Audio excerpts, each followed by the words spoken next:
ایک دفعہ حضور پاک صلی اللہ علیہ وسلم قرآن پاک کی ایک آیت پڑھ رہے تھے نا، جس میں اللہ تعالیٰ فرماتے ہیں کہ ہم جب انسان کو پیدا کرتے ہیں، پہلے وہ نطفہ ہوتا ہے، پھر نطقہ ہوتا ہے، پھر ہڈیاں بناتے ہیں، پھر ہڈیوں پر گوشت چڑھایا جاتا ہے، پھر انسان کے اندر روح پھونکی جاتی ہے۔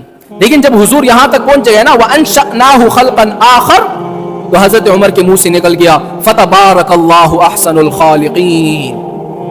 آسمان سے جبریل امین آئے، فرمایا یا رسول اللہ تعالیٰ کی طرف سے حکم ہے۔ حضرت عمر کے منہ سے جو جملے نکلے ہیں میں نے اس کو قرآن کا حصہ بنا دیا، قیامت تک قرآن کے اندر پڑھا جائے گا فَتَبَارَكَ اللَّهُ أَحْسَنُ الْخَالِقِينَ۔ حالانکہ یہ جملے حضرت عمر نے کہے تھے اور اللہ تعالیٰ نے اس کو قرآن کا حصہ بنا دیا۔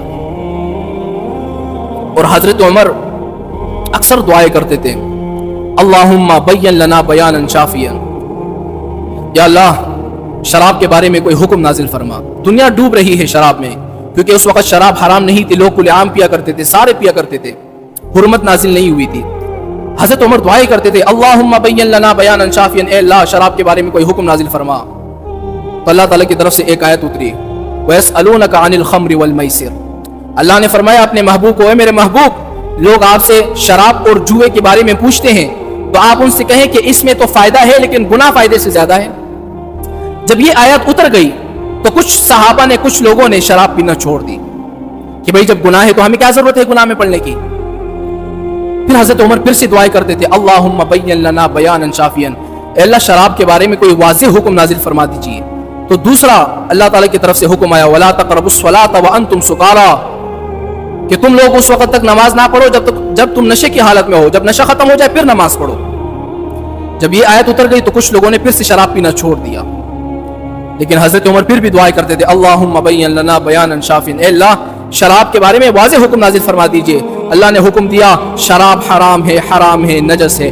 جیسے ہی قرآن پاک کی یہ آیت اتری نا شراب حرام ہے، اس وقت صحابہ کے ہاتھ میں اگر شراب کی پیالی بھی ہوتی تھی انہوں نے توڑ دی، مٹکے توڑ دیے، پورے مدینہ پاک کی گلیوں میں شراب بہتا رہا۔ حضرت عمر آخر پکار گئے اللہم انتہینا، اے اللہ آپ کا حکم آیا اور ہم نے شراب چھوڑ دی۔ یہ جو آپ پوری دنیا شراب سے بچی ہوئی ہے نا، یہ حضرت عمر کی دعائیں ہیں۔ حالانکہ آپ یاد ہے کہ جو شراب ہے نا یہ امر الخبائث یعنی گناہوں کی ماں ہے۔ جب آپ شراب پیو گے نا تو آپ کو کچھ بھی سمجھ نہیں آئے گا، آپ گالیاں بھی دو گے، مار پیٹ بھی کرو گے، اس لیے شراب جو ہے گناہوں کی ماں ہے۔ یہ جو طواف کے بعد آپ 2 رکعتیں پڑھتے ہو واجب الطواف، یہ بھی حضرت عمر نے مشورہ دیا تھا حضور کو۔ پتہ ہے کس طرح مشورہ دیا تھا؟ ایک دفعہ حضور پاک صلی اللہ علیہ وسلم مکے میں تشریف لائے تو حضور نے صحابہ سے مشورہ لیا کہ ہم جو طواف کے بعد یہ جو 2 رکعت نماز واجب الطواف پڑھتے ہیں یہ ہم کہاں پر پڑھیں؟ حضرت عمر نے فرمایا کہ یا رسول اللہ یہ جو پتھر ہے نا جہاں پر حضرت ابراہیم علیہ السلام کے پاؤں کے نشان ہے، آپ کا تعلق بھی حضرت ابراہیم علیہ السلام سے ہے، حضرت اسماعیل علیہ السلام سے ہے، آپ ان کو مصلی قرار کیوں نہیں دیتے؟ افلا نتخذوہ مصلی، اللہ تعالیٰ کی طرف سے یہ آیت نازل ہو گئی واتخذوا من مقام ابراہیم مصلی۔ یاد رکھو کہ قیامت تک مقام ابراہیمی کے پاس جو لوگ 2 رکعت نماز واجب الطواف پڑھیں گے، نوافل پڑھیں گے، سنت پڑھیں گے، وہ سارا کا سارا ثواب حضرت عمر کو جاتا رہے گا، چونکہ حضرت عمر نے مشورہ دیا تھا۔ اور یہ جو آج آپ کے مسجدوں میں جو اذان ہوتی ہے نا 5 وقت، پورے عالم اسلام نے اس کے بارے میں سب سے پہلے خواب دیکھنے والے بھی حضرت عمر تھے۔ حضرت عمر نے دیکھا، حضور کے پاس آئے، فرمایا یا رسول اللہ میں نے ایک خواب دیکھا ہوا ہے جس میں ایک شخص پہاڑی کے اوپر چڑھا ہوا ہے اور یہ اذان دے رہا ہے۔ حضور نے فرمایا بس یہی آج کے بعد اذان ہے، بلال کو سکھلا دو، آج کے بعد یہی اذان ہے۔ جو 5 وقت اذانیں ہوتی ہیں نا اس کے بارے میں سب سے پہلے خواب دیکھنے والا بھی حضرت عمر تھے۔ اسی طرح جب جنگ بدر ہو گئی نا، جنگ بدر میں 313 صحابہ، سامنے ہزاروں کا لشکر، لیکن اللہ تعالیٰ نے پھر بھی فتح مسلمانوں کو نصیب کی۔ کافروں کے 70 سردار مارے گئے اور 70 سردار جو ہے حضور پاک صلی اللہ علیہ وسلم نے قید کر لیے۔ حضور پاک صلی اللہ علیہ وسلم نے صحابہ سے مشورہ کیا ان 70 سرداروں کے ساتھ اب ہم کیا کریں؟ ان کو قتل کر دے یا ان کو مفت میں چھوڑ دے یا پیسے لے کر چھوڑ دے یا فدیہ لے کر چھوڑ دے، ان کے ساتھ کیا کیا جائے؟ حضرت ابوبکر نے یہ مشورہ دیا یا رسول اللہ میں جانتا ہوں کہ یہ لوگ ہمارے دشمن ہیں لیکن ہمارے رشتہ دار بھی تو ہیں نا، میں آپ سے یہ نہیں کہتا کہ آپ اس کو مفت میں چھوڑ دو، آپ ایسا کریں ان سے پیسے لے لیں، پیسے کے بدلے آپ اس کو چھوڑ دیں، ان سے یہ ہوگا کہ مسلمانوں کی مدد ہو جائے گی، ان پر احسان ہو جائے گا کہ قتل سے بچ جائیں گے۔ حضور نے فرمایا ٹھیک ہے۔ حضور نے حضرت عمر سے مشورہ لیا کہ تمہارا کیا مشورہ ہے، ان 70 سرداروں کے ساتھ کیا کیا جائے؟ حضرت عمر نے فرمایا یا رسول اللہ آپ میری رائے پوچھتے ہو، میں تو یہ چاہتا ہوں کہ ایک تلوار آپ مجھے دے دیں، ایک تلوار حضرت ابوبکر کو دے دیں اور ایک تلوار حضرت جعفر کو دے دیں، آج ہر بندہ اپنے رشتہ داروں کو قتل کر دے تاکہ کفر کی جڑ ہی کٹ جائے۔ ہم ان کو کیوں چھوڑے, اللہ تعالیٰ نے ہمیں موقع دیا ہے.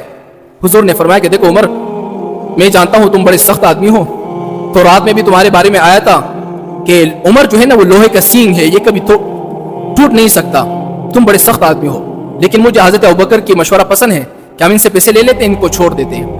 حضرت عمر نے فرمایا کہ یا رسول اللہ میری تو رائے یہی ہے, باقی حکم آپ نے کرنا ہے, ہم آپ کے حکم کتابیں ہیں, جس طرح آپ نے حکم دے دیا. تو حضور نے ان 70 سرداروں سے پیسے لے لیے, فدیہ لے لیا, ان کو چھوڑ دیا. لیکن اگلے دن حضرت ابوبکر اور حضور پاک صلی اللہ علیہ وسلم ایک درخت کے نیچے بیٹھے ہوئے ہیں, رو رہے ہیں. حضرت عمر وہاں سے گزرے, فرمایا یا رسول اللہ آپ کیوں رو رہے ہیں, آپ مجھے بتائیں تاکہ میں بھی آپ کے غم میں شریک ہو جاؤں. فرمایا اے عمر, اللہ کا عذاب ہمارے اوپر بالکل قریب آ چکا تھا, اگر وہ عذاب اتر جاتا نا تو ہم سب مر جاتے, لیکن تم بچ جاتے تھے. اللہ نے ہم سے فرمایا ما کان لنبی ان یکون لہ اسرا فی الارض, ہم نے تمہیں قیدی اس لیے دی کہ تم دنیاوی فائدہ ان سے اٹھاؤ. لولا کتاب من اللہ, اگر اللہ اپنا عذاب ہٹا دیا نہ ہوتا اللہ نے, تو آج تم سب پر عذاب, آج جو عذاب جو ہے تم سب کو پکڑ لیا ہوتا, لیکن حضرت عمر اس میں بچ جاتے. حضور نے فرمایا اے عمر, اللہ تعالیٰ نے تیری رائے یہاں پر قبول کی ہے. جب جنگ احد کا میدان آیا نا, مسلمانوں کو شکست ہو گئی, مسلمانوں کے بڑے بڑے سردار مسلمانوں کے بڑے بڑے صحابہ شہید ہو گئے. حضرت حمزہ حضور کے چچا شہید ہو گئے, حضرت مصعب بن عمیر حضور کے دندان مبارک شہید ہو گئے, رخسان مبارک پر زخم آ گئے, مسلمان کے بڑے بڑے صحابہ شہید ہو گئے. اس وقت ابو سفیان جو ہے وہ مسلمان نہیں ہوئے تھے, اسلام نہیں لائے تھے. وہ کیا کر رہے تھے, اپنی کافر فوج کی قیادت کر رہے تھے. جب مسلمان ہار گئے, سامنے مسلمان ہیں اور اس طرف کافر بیٹھے ہوئے ہیں, اس طرف ابو سفیان اپنی فوج کی قیادت کر رہا ہے, اور اس طرف حضور ہے, حضرت ابوبکر ہے, حضرت عمر ہے, سارے صحابہ اس طرف ہے, کافر کی فوج اس طرف ہے. یہاں سے ابو سفیان پکارتا ہے حل فیکم محمد, کیا تم میں سے محمد زندہ ہے؟ حل فیکم عمر, کیا تم میں سے عمر زندہ ہے؟ حل فیکم ابو بکر, کیا تم میں سے ابو بکر زندہ ہے؟ جب دیکھا نا سارے لوگ خاموش ہے, کوئی جواب نہیں دے رہا, ابو سفیان نے ادھر سے پکارا اولو حبل. حبل یہ کافر کا ایک بت ہوتا ہے, کافر کے اپنے اپنے بت ہوتے ہیں, ایک بت کا نام ہوتا تھا حبل.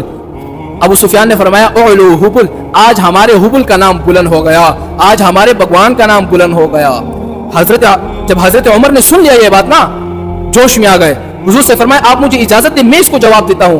حضور نے اجازت دے دی. یہاں سے پھر سے ابو سفیان نے فرمایا اولو حبل, آج ہمارے حبل بھگوان کا نام بلند ہو گیا. یہاں سے حضرت عمر نے فرمایا اللہ اعز و اجل. پھر ابو سفیان نے فرمایا لنا العزا ولا عزا لکم, آج عزا ان کا ایک اور بھگوان تھا, جیسے ہم کہتے ہیں نا کہ اللہ ہمارے ساتھ ہے. ابو سفیان نے کہا آج عزا ہمارے ساتھ ہے, تمہارے ساتھ نہیں ہے.